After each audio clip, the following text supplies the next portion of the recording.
What's up, everybody?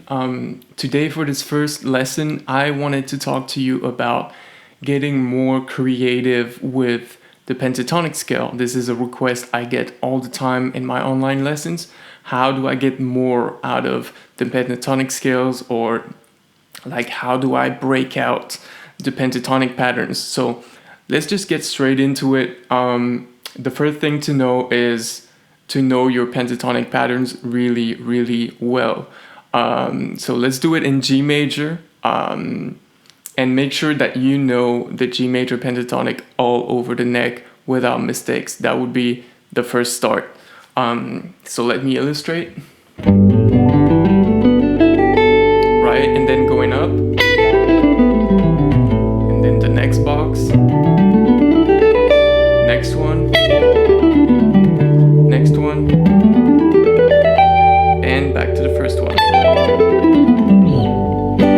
So you need to be able to play all those patterns without mistakes. I know they all look very, very similar, and that's the difficulty, I guess, in handling pentatonic scales, is that a lot of those patterns look alike, but you still got to be able to process them in real time and play them without mistakes. So be really demanding with I guess your threshold of mistakes and your tolerance to mistakes when you practice those, because it needs to be really, really on point.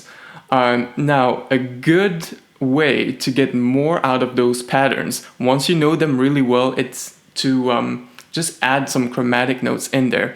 You've noticed that there's only two different fingerings in those scales. It's the major second fingering and the minor third fingering, right? So I have a very simple kind of visual way of adding chromatic notes that works all over the neck and over all the pentatonic boxes. It's very simple. Over the major second interval, you will just add one note in between. So that would be, right? So just add the A flat in there. Over the minor third, add two notes in between, so full on 1, 2, 3, 4 chromatic type of stuff. And then apply this filling method, I guess, with adding chromatic notes all over the different pentatonic patterns. So for example, on the first box, it will sound something like this.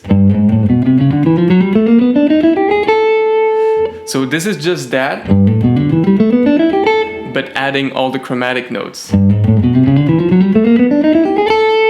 Now this is a lot of extra flavor. I like to compare those to like salt and pepper, you know?